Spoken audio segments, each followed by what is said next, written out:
everyone, or should I say hello successful people. Welcome back to our YouTube channel. I'm so excited to be here. You always know every time I have the opportunity to be here, I am always excited to share with you once again, and I am glad that you always find our videos helpful and really exciting. Thank you very much for your feedbacks, your comments. God bless you. Thank you for all your messages, your comments. Some people say that our YouTube videos are like a mentoring session, and when I heard that, I was like, okay. That's your assumption apart, but yeah, it's really interesting because when I thought about it, um it's true, because sometimes I get some messages like, oh, please, can you mentor me? And because I'm also still trying to find my foot, I'm also still trying to learn more and be a better person myself in whatever industry or whatever aspect I found myself. So I might not be able to take up one or two persons or say, no, let me do a personal mentorship. We might not be able to do that at the moment.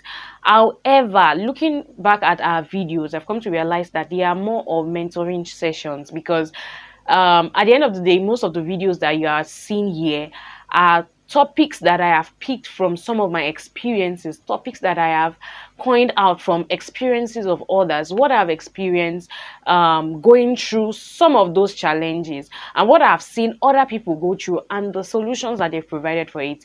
And then I come here, package everything into something that can help you, and post it here and upload it here. So I really believe that for every of the videos that we've posted, there are mentoring sessions that you can benefit from. So don't take them as, oh, this is just another regular YouTube channel, but please take them or start seeing them as mentoring sessions that you can also benefit from. So you're looking at me now, obviously, or most of the time you're the only one watching through your phone, so it's still a mentoring session.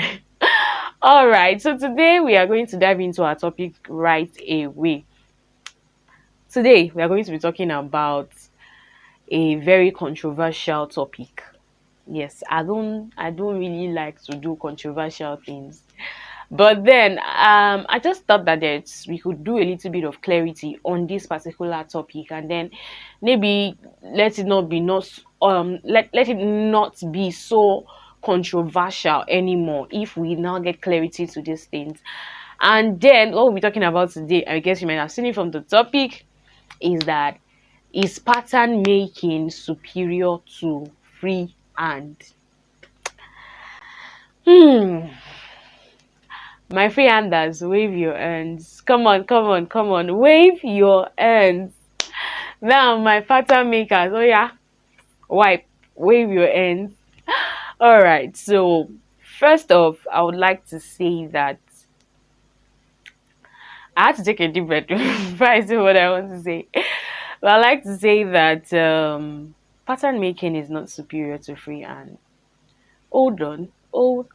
Pattern makers, don't come for me. Just hold on. I'm going to explain. I'm not just going to just say something and then not explain. Pattern making is not superior to freehand. Now, based on what I think, or based on what I have seen, that is what I am saying. So you might have a different perspective to it. So everything I'll be saying in this video is based on my own perspective and things that I've seen over time. And this video is valid at present. Okay, so before I really explain why I think, or from my perspective I can see that pattern making is not superior to freehand, I would like to first do a little bit of tutoring, or a little bit of breaking down an explanation of some methods in garment construction. So garment construction is basically some things involved, the processes involved in making your garments. That's just garment construction. Pick garments is what you're wearing. Construction is some of the things you do to now make that garment. Okay, and then under garments construction, you have different things. You have the cutting aspect, the sewing aspect, the finishing aspect, the pressing aspect. You have a lot of aspects. Okay, you even have quality control, all of those things. But then under your cutting aspects, or the some of the methods you can use in garment construction, you have freehand, you have So what I'm saying now is some of the methods you can use in fashion designing for garment construction. So you have freehand, you have pattern making, and then we can also add draping to it, because it's an aspect that you have to also create your garments. It's part of the processes for garment construction. And then what is freehand? Freehand is just the basic way of drafting your measurements on your fabric, constructing it on your fabric, and then cutting and sewing. What is pattern making? Pattern making is the aspect of creating a template which is your pattern before you actually cut on fabric. So this template is what is traced out on your fabric after alterations have been done on them. So when they are traced out on your fabric, you can now cut. So you don't really do drafting on fabric. And then draping, on the other hand, is you just modeling your fabric on the dress form. Drape it on the dress form, model it on the dress form, and then draping and modeling, I'm interchanging now, on the dress form. You can get your pattern and then still now place it on your fabric and cut. Okay, so now, when I must say that I think few of the online people now, I think we might have in one way or the other been the source of confusion. Forgive me for using that word, but because we have portrayed it to look as though, oh, freehand is not so, it's just there. Pattern making is the main thing. So the thing is, as much as pattern making is great and good, it is not superior to freehand. Now, this is the first thing I need you to know. Freehand pattern. So I'm going to dump draping now, because we are talking about just freehand and pattern making. Freehand and pattern making are just two different methods of reaching a destination. So let's say, for example, I have a bike and you have a car, right?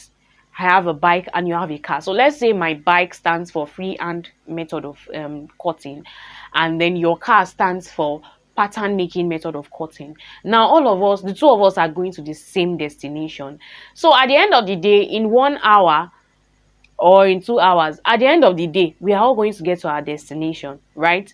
But the method in which we use in getting to our destination is what is different.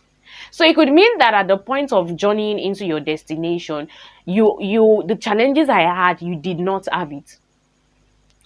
But the advantages I had, you might not have had it as well. So it's the same thing. Just try to picture. I'm using that illustration so you understand very well. When I use a car to get to a destination, I can get there in less than 1 hour if you use a bike. Oh, okay, sorry. So the bike is faster now.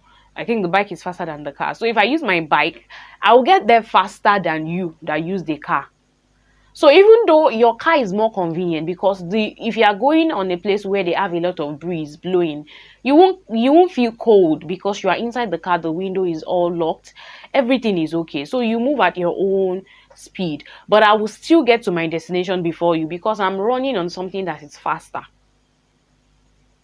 But then I just mentioned the advantage and disadvantage of that. But does that mean I will not get to my destination? No. Does that mean you will not tell me that the bike is superior to the car? No. They are just methods. They are just methods in which I use in getting to my destination.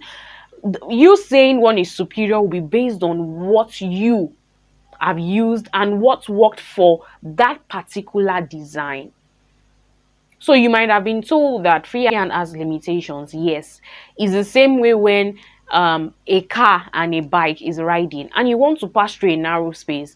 Because there's a narrow space at that particular point, the car will not be able to pass through. But the bike, because it's very small and portable, it will pass through. It's the same thing with freehander. Does that mean now because they got to a narrow point, the car is now useless? No, the car is not useless. The car is only limited at that particular point. But then it also means that what a car can carry, a bike cannot carry it. A car can carry up to 4 people or 5 people. A bike at most can only carry 3 people. At most can only carry 3 people. So some of those things are, because you won't say because there is a limitation on one method, it makes the other one superior, because the other one too, in a way, has its own disadvantages too. So some people might prefer to do pattern making, and some might prefer to do freehand, but it doesn't make one person superior to the other. As much as, yes, you cannot neglect the fact that pattern making has quite a number of advantages. You know, when you're scaling it, you might end up having to scale pattern making more than freehand. But don't look down on freehand, because at the end of the day, as a pattern maker, there will be a point where you need freehand. It's not all garments you will need to create with pattern making. Some is just freehand that you need. Okay, some is just freehand that you need. So let's not look at it. It's the same way when we feel, oh, draping is more superior to pattern making. No, as much as we can love it, personally, having knowledge of all those three methods, I would have said that draping supersedes all. Draping is sweet, as in very sweet, but it's also time consuming. But then what you need to know in all of those points, or in all of those methods, is when to apply each of the method. I would recommend that you learn all three methods. That's the truth. Learn all three methods, and then you will know how to fix in. So for example, when I'm running late, I take a bike. I don't bother taking a car or a bus. But when I know I'm feeling cold and I'm late, I don't take a bike, because I am a kind of person that I get cold easily. So I don't bother taking a bike when I know, oh, I'm already feeling cold. So I take a bus. At that point, I'm weighing my options and the method that is best for me. When I feel like I'm carrying a lot of load and I need to be comfortable, I don't take a bike. I take a bus where I can put the items down and sit comfortably. So you can know how to fix this in. There are methods that you can apply whenever. Know which method suits this. Oh, am I just making a shift dress? I just need to use freehand. Am I making a pattern that am I making a design that I want to make again some other time, or I'm making it for the first time, or there are so many alterations on this that I'll need to make adjustments and add things. Then, oh, the pattern making is best. Am I making a design that flows so much on the body and wraps around the body? Then, oh, the draping method will work best for this. But does it make one method superior to the other? No, it's just you knowing how to play around all of them and fixing in all of them. Please, if you know freehand, learn pattern making, learn draping. If you know pattern making, learn freehand, learn draping. If you know in fact, there's no way you know draping without not knowing pattern making. So let's not even go to that side. You can choose not to know freehand and know pattern making and draping, but you can't choose not to know pattern making and just go ahead and know draping. You need pattern making for draping. So it's all good, and then they can work hand in hand. So you don't have to be, you can choose to be a master in one, okay, but I have an idea on all of them. So I have an idea on all of them. Personally, I'm even looking for who will come and bless me with freehand knowledge. So I learned freehand way longer before I moved into pattern making, and I've been learning draping over a time. And recently, I think recently I also brushed up on my draping skills, draping knowledge. So, but majorly, I feel like I really need to go back to learn more on freehand, because I feel like a lot of people are doing freehand in a very big way, and I feel, okay, who will come and help me and teach me? So probably if you're one of my subscribers and you use freehand and you are very good, you are like an advanced freehander, very good, please come and teach me. I'm serious. I am very serious. Please, I need somebody to just say, okay, come on, don't worry, I can take you in, I'll teach you. So please, I'm in Lagos, or a better part of Ogun State, but in between Lagos and Ogun State, so you know where I am. All right, so please, I really do hope that you gain something from this video. Don't, at the end of the day, it's going to be, I am going to judge as a person. I'll now judge which pattern. When I now say, oh, this is more superior, it's going to be based on what I've been working with over time.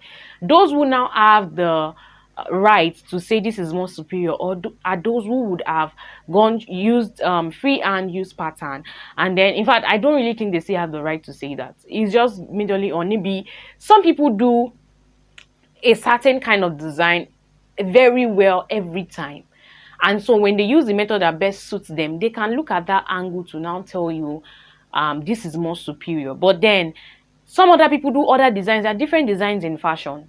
So you can't judge by just one design to tell us this is more superior. But from my own perspective, I would say that no method is superior. It is based on your application. So, like my illustration that I gave you, at the point where you want to go through a narrow path, the bike is more superior at that point. At the point where you have heavy load and you still want to sit comfortably, the car is more superior at that point. So it's superiority is now based on what you are doing at that given time. Okay, so with these few points of mine, I hope I have been able to convince and not to confuse you that freehand or pattern making is not superior to each other. All of them are methods. They might have their challenges, they might have their limitations, but all of them are methods. Don't forget my request though. I need freehand, advanced, correct freehand tutor. You come and take me. You bless me. All right, so please, if you haven't subscribed to this channel, do well to subscribe. Don't be like that. See, we are blessing you with words of knowledge. So the best you can do for us is to click that subscribe button and even share our videos and always comment. I really always look forward to your comments. Somebody gave me love, love, love. I saw it. It's so amazing, and thank you so much, so much, so much. So please remember to subscribe, like, share, comment. I always love to see those comments. Thank you. See you next time. Bye bye.